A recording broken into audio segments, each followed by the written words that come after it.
이제 지난 주일에 우리가 이 아브라함의 인생을 보면서 세상에서 흔히 생각하는 종교 또는 우리가 이 보통 기대하는 신앙생활과 하나님께서 우리에게 원하시는 믿음, 우리 믿음의 선진들에게 요구하신 신앙, 이 사이에는 차이가 있다 하는 것을 알게 됐습니다. 사람들은 신앙을 가지면서 어떤 생각을 해요? 또 어떻게 말해요? 고난 끝, 행복 시작이다.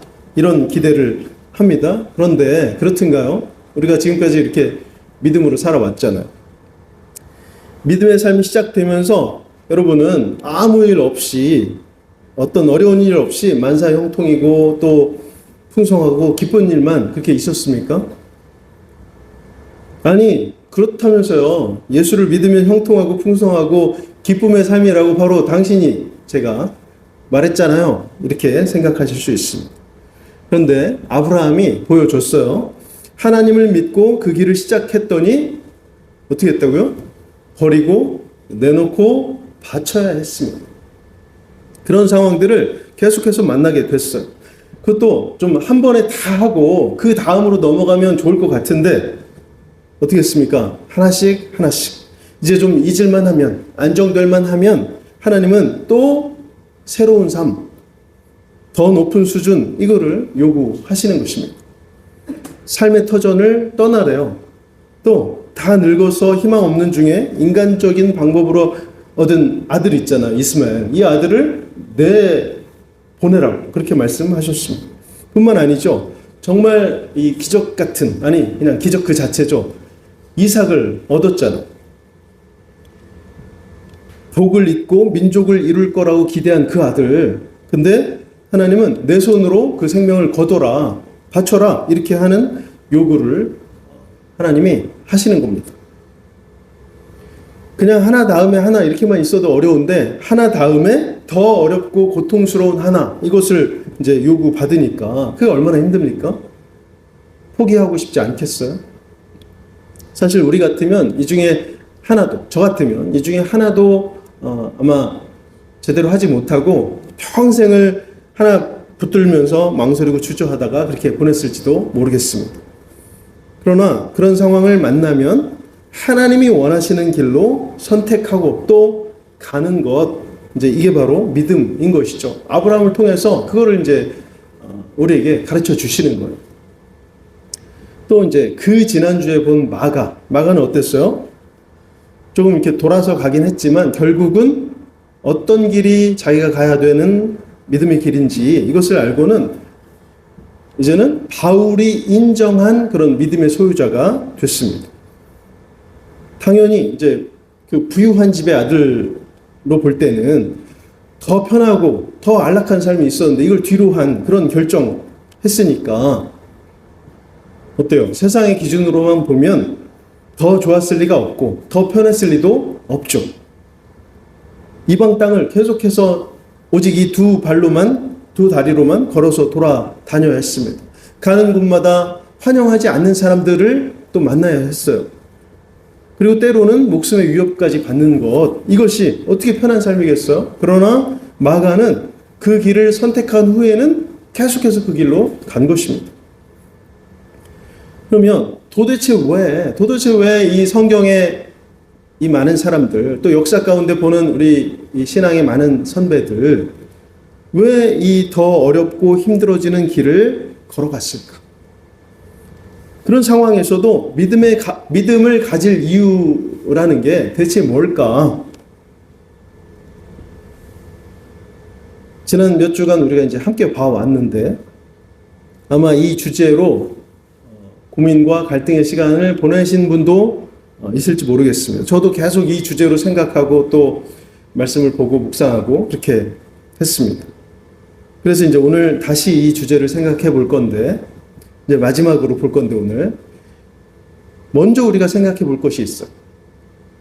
앞에서 나왔던 이 예수 믿으면 고생 끝 행복 시작이라고 하는 이 말 맞는 건가? 맞습니까? 여러분 어떻게 생각하세요? 예수 믿으면 고생 끝 행복 시작이다. 이것을 한번 세 가지로 짚어보겠습니다. 첫 번째는 우리가 생각하는 복은 무엇인가? 우리가 생각하는 복 있잖아요.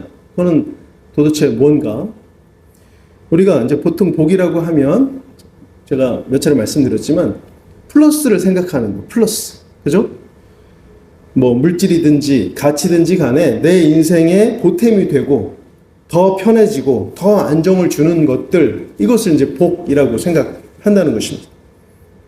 그러나 성경이 말하는, 그리고 신앙적인 복은 좀 다르죠. 그 정의가 달라요. 세상이 말하는 복, 상황이나 환경이 개선되는 것, 나아지는 것, 이렇게 의미한다면 성경이 말하는 복은 하나님과 나의 관계가 깊어지는 것, 이것으로 딱 정의할 수 있습니다. 이제 영어에 보면 관계가 relation 이런 단어를 쓰는데 이런 거는 사실 레포라는 단어가 따로 있더라고요. 그 친밀한 관계, 친밀한 관계. 그러니까 우리가 생각하듯이 고생이 끝나는 것이 복이다, 고난이 끝나는 것이 복이다, 이거는 오류인 것이죠. 오류. 그럼 진실은 뭐예요? 진리는 뭐예요? 진리. 고난 중에도 하나님이 함께 하시는 것, 이것이 복이다.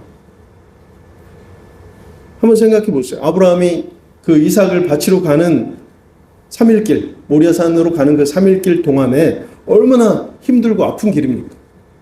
자기는 알고 있잖아요. 어떻게 해야 되는지. 가고 있으니. 극심한 고통 속에서 그 길을 걸어갔겠죠. 그렇지만 성경은 아브라함을 하나님과 함께하는 사람이었기 때문에 복 있는 사람이다, 복 그 자체다, 이렇게 말하고 있습니다. 오늘 바울 역시 마찬가지예요. 감옥에 갇혔을 때를 보면 여러분이 잘 알고 지내는 사람 중에 누가 감옥에 갔어요. 그러면 아이고 당신 갇혀 있으니까 얼마나 잘된 일입니까? 이렇게 말할 수 있어요? 말도 안 되는 소리잖아요. 불행한 일이죠. 하루라도 빨리 거기서 나오는 것, 이것을 바랄 거 아니겠어요? 그러나 바울, 환경은 최악이었지만 갇혀 있으니까 주님으로 충만했기 때문에 스스로를 복된 사람이다, 이렇게 여겼습니다.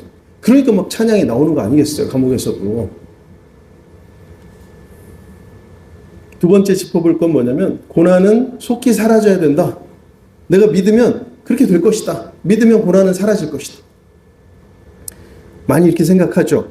그러나 여러분, 고난은 제거해야 될 대상인가? 맞을 수 있지만 고난은 우리에게 있어서 나를, 또 내 믿음을 성숙하게 만들어주는 도구이기도 합니다. 믿으면 고생 끝이라고 하는 그 전제는 고난을 되게 무가치한 것, 나쁜 것, 이렇게만 여기도록 만드는 것이죠. 그러나 성경은 고난을 통해서 우리가 어떻게 된다고요? 순금같이 연단된다, 이렇게 말하고 있습니다. 정금같이 단련된다. 그래서 믿음이 있으면, 믿음이 좋으면 어려운 일이 생기지 않는다라는 것, 잘못된 기대가 되는 것입니다. 여기서 또 진실은 뭐예요? 진실. 믿음이 깊어질수록 감당해야 될 고난의 무게도 사실은 더해진다. 이건. 그런데 여기서 더 중요한 게 있어요. 더 중요한. 내 인생에 오는 고난이 하나님의 부재를 의미하는 것은 아니다, 이것이죠. 내게 고난이 오면 하나님이 안 계신가 봐, 하나님이 나를 사랑하지 않으신가 봐, 우리가 이렇게 생각할 수 있잖아요. 그러나 오히려 고난은 우리에게 있어서 그 불순물들을 딱 제거해버리는, 태워버리는 그런 하나님의 연단의 과정이다, 거룩한 연단의 과정이다, 이렇게 말하는 것이 더 맞을 것입니다. 나에 대한 사랑, 과도한 사랑, 혹은 세상에 대한 의지, 이것들을 하나님께서 분리시키는 거예요. 나와 그런 것들을 분리시키는 거예요. 거룩하게 우리가 나오도록 정죄하는 그런 과정이다. 세 번째는, 신앙의 목적은 복이다. 신앙의 목적, 우리가 믿는 것의 목적은 복이다. 여러분, 만약에 그렇다면, 믿음의 목적이 복이라고 하면 하나님은 뭐가 되는 거예요? 하나님. 그 복을 이루기 위한 도구가 되는 것이죠. 도구, 수단이 되는 것입니다. 예수 믿으면 행복 시작이라고 생각한다면 하나님은 그 행복을 위해서 존재하는 우리에게 필요한 모든 것들을 제공해주는 제공자일 뿐이라는 거예요. 맞습니까?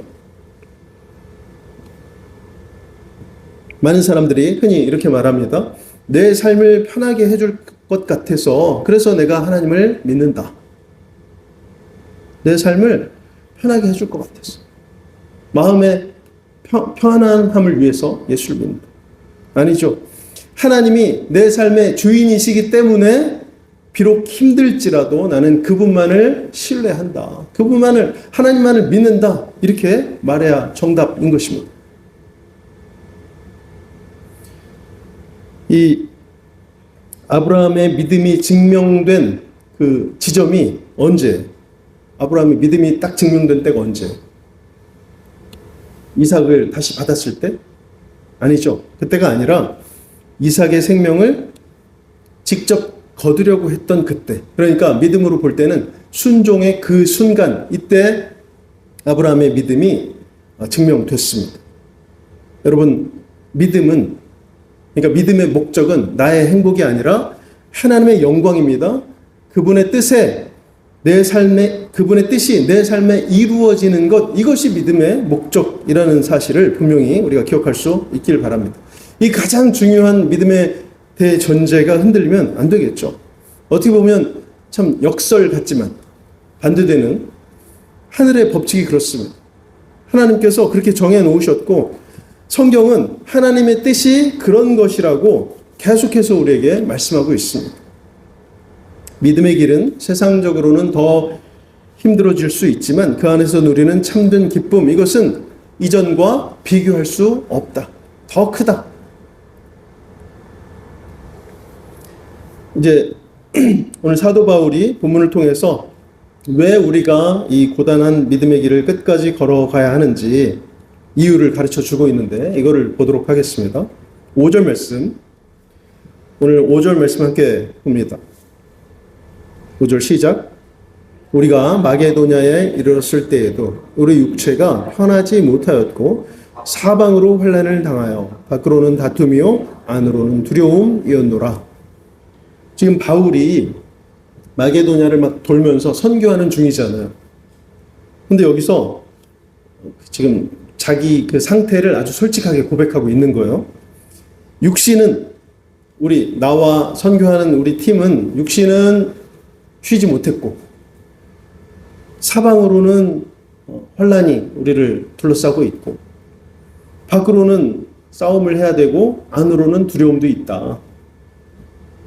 어려운데 이게 무슨 말이에요? 바울이 지금 하나님의 일을 하고 있어요. 믿음의 길을 가고 있다는 거예요. 그러면 만사가 형통이어야 되죠. 다 술술 풀려야 될 거 아닙니까? 그런데 몸은 힘들게 됐고 온갖 방해의 환경이 있는 거예요. 거기에 더해서 바울과 이 믿는 사람들을, 성도들을 핍박하는 반대자들이 어디를 가나 계속 나타나고 있어요. 그러다 보니까 그것 때문에 흔들리는 영적 이 상태에 대한 두려움. 이러다가 우리 믿음이, 우리 교회가 이런 생각 있다는 것입니다. 근데 여러분, 아브라함이 이삭을 데리고 그 모리아산을 오를 때의 심정이 이렇지 않았겠습니까? 지금 믿음을 가졌어요. 전에는 아니었지만 이제는 하나님을 믿고 따라왔습니다. 가라고 하시는 대로 왔어요. 하라는 대로 다 했어요. 그랬는데도 불구하고 이 믿음을 가졌기 때문에 더 힘들고 어려워진 거잖아요, 지금. 여기까지만 놓고 생각하면 그럴 수 있습니다. 그러나 우리가 다음 절을 한번 같이 보겠습니다. 다음 절 6절입니다. 그러나 낙심한 자들을 위로하시는 하나님이 디도가 오므로 우리를 위로하셨습니다. 네. 바울은 가장 힘든 고난의 때에 누구를 만났어요? 낙심한 자들을 위로하시는 하나님을 만나게 됐습니다.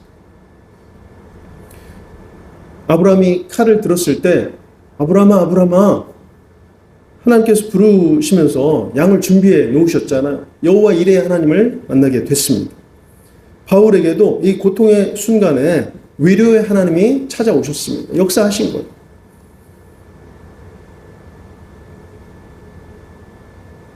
지난 시간에 본 창세기 22장 12절 말씀, 네가 네 아들 네 독자까지도 내게 아끼지 아니하였으니 내가 이제야 네가 하나님을 경외하는 줄을 아노라. 이제 아브라함에게서 가장 소중한 것, 그러니까 이삭이죠. 이삭을 분리해야 됐을 때 그 자리에서 그 빈자리를 하나님께 대한 경외라는 것이 딱 채우게 됐습니다. 사도 바울도 자기의 그 출신이나 배경, 이것으로 누리던 안락함이 사라진 자리에 오직 예수 그리스도가 들어오셨죠. 채워지는 역사를 경험했습니다.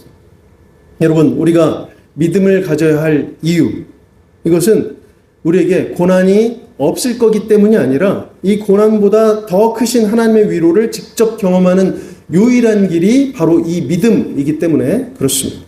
예수 그리스도의 신앙을 가져야 되는 것입니다.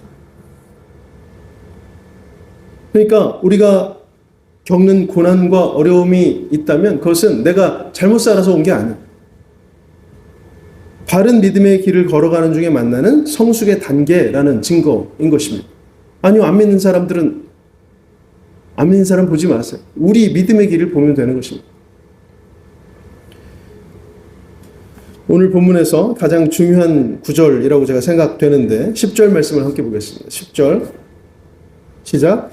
하나님의 뜻대로 하는 근심은 후회할 것이 없는 구원에 이르게 하는 회개를 이루는 것이요 세상 근심은 사망을 이루는 것이니. 두 가지가 나와요. 하나님의 뜻대로 하는 근심, 이게 도대체 뭔가? 그 다음에는 후회할 것이 없는 구원. 이 말씀은 우리가 왜 이 어려운 믿음의 길을 걸어가야 하는지, 경험해야 하는지 그 최종 목적지를 우리에게 보여주고 있습니다. 우리가 세상에 살면서 얼마나 많은 걱정과 근심 속에 빠져 삽니까? 가진 것을 잃을까봐, 남보다 뒤처질까봐 계속 우리가 염려하며 살고 있잖아요.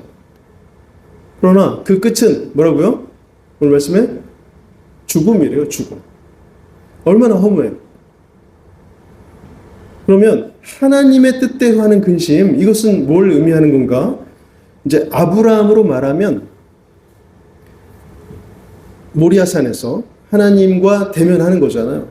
그때 내 안에 여전히 이삭을 하나님보다 더 사랑하는 마음이 있구나. 이런 거예요, 이런. 우리로 보면 내가 여전히 어떤 힘이나 배경을 의지하며 살려고 하는구나. 하나님이 아니라 이것을 깨닫는 근심이라는 것입니다. 하나님의 뜻대로 하는 근심. 이 근심은 아브라함이 이삭을 번제로 드리는 것만큼이나 고통스럽죠. 힘듭니다.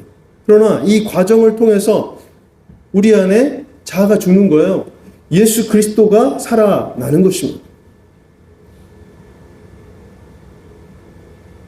사도 바울은 이 변화가 후회할 것이 없는 은혜라는 것을 알고 있었어요. 그래서 이 바울이 환난 중에도 찬양할 수 있었고 감사할 수 있었던 것입니다.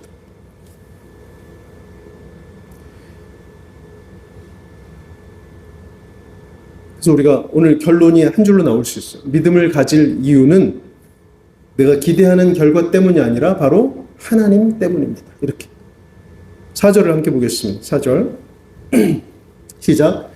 나는 너희를 향하여 담대한 것도 많고 너희를 위하여 자랑하는 것도 많으니 내가 우리의 모든 환난 가운데서도 위로가 가득하고 기쁨이 넘치는도다.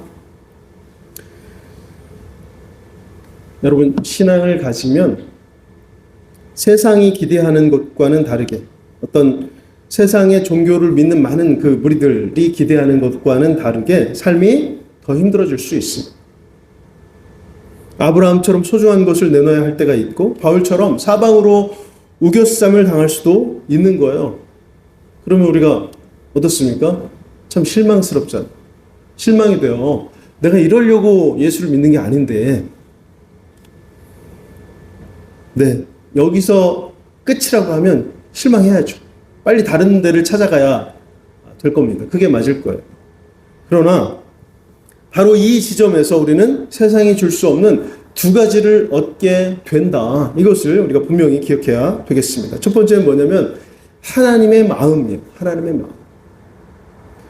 아브라함이 모리아산에서 아들 이삭을 처음 그 하나님이 요구하신 대로 딱 바쳤어요.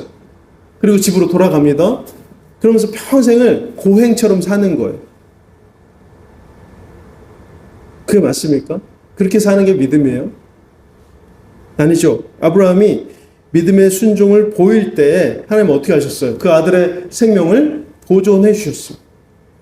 그리고 바로 그 마음으로 하나님께 드릴 수 있도록, 예배 드릴 수 있도록 예물을 따로 준비해 주셨어요.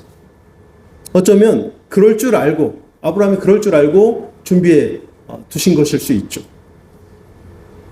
믿음을 보여서 하나님을 기쁘시게 하고, 아들을 돌려받아서 자신도 기쁘고, 무엇보다도 처음에 말씀드린 하나님과 나의 관계, 이것이 더욱 깊어지면서 하나님이 인정하시는 의인으로 그렇게 거듭나게 됐습니다.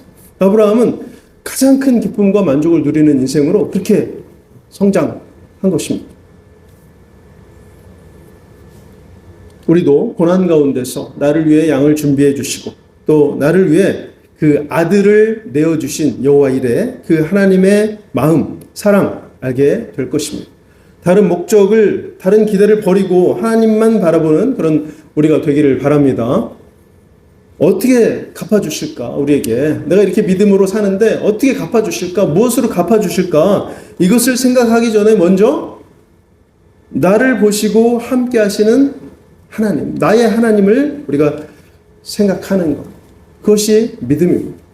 우리의 믿음이 이런 믿음 될 수 있기를 간절히 바랍니다. 두 번째, 고난을 경험하면서 얻게 되는 것, 믿음의 기쁨입니다. 믿음의 기쁨. 상황에 따라서 변하는 그런 세상의 복, 행복, 이것이 아니라 그리스도 안에 있기 때문에 결코 흔들리지 않는 구원의 기쁨, 이것을 얻게 되는 거예요. 바울이 당한 고난 말로 할 수 없잖아요. 말로도 할 수 없습니다. 전에는 상상조차 할 수 없었던 그 고난과 위기 가운데 살아야만 했습니다. 그 전에는, 그러니까 주님을 만나기 전에는 가장 어려웠던 게 뭐예요? 바울에게 있었어요. 가장 어려웠던 거. 멀리 그 예수쟁이들을 잡으러 다닌 거, 이게 가장 어려웠어요. 바울에게 있어서. 그러나 그 수고라고 하는 것은 그가 누리는 어떤 부와 명예를 공고하게 만들어주는 수단이었으니까 안 하겠습니까? 그것을? 수고하면 곧 나의 이익으로 돌아오는 건데 왜 안 하겠어요? 그러나 이제 주님을 만난 후의 삶은 정확히 반대가 됐습니다. 내 이익을 내놓고 이제는 고생만 하러 다니는 거예요. 수고만 하는 거예요. 세상의 기준으로만 보면 그렇습니다. 그런데 오늘 많은 교인들은 어떻습니까? 믿으면 바울이 주님을 만나기 전 세상에서 누리던 삶이 될 것을 그걸 기대하는 거예요. 조금 수고하고 많은 것들을 누리는 그런 편한 삶, 안락한 삶을 내 신앙의 보상이라고 생각한다는 것입니다. 내가 바라던 세상, 내가 원하는 성취가 있어야 한다. 아니, 반드시 있을 것이다. 이런 기대.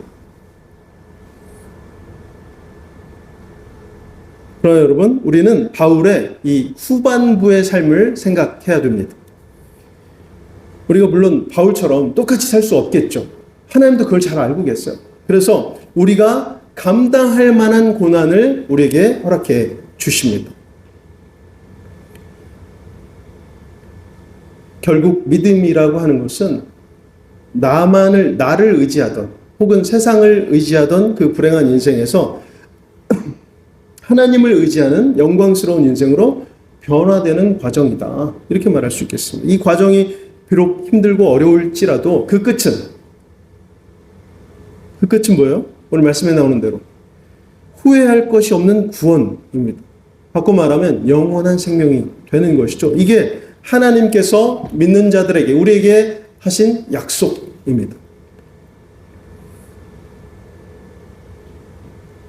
여러분, 우리가 날마다 이 믿음의 과정 속에서 점점 더 하나님과 가까워지고 또 하나님이 기뻐하시는 믿음, 하나님이 원하시는 신앙으로 이렇게 성장해 갈 수 있기를 주님 이름 간절히 축원합니다.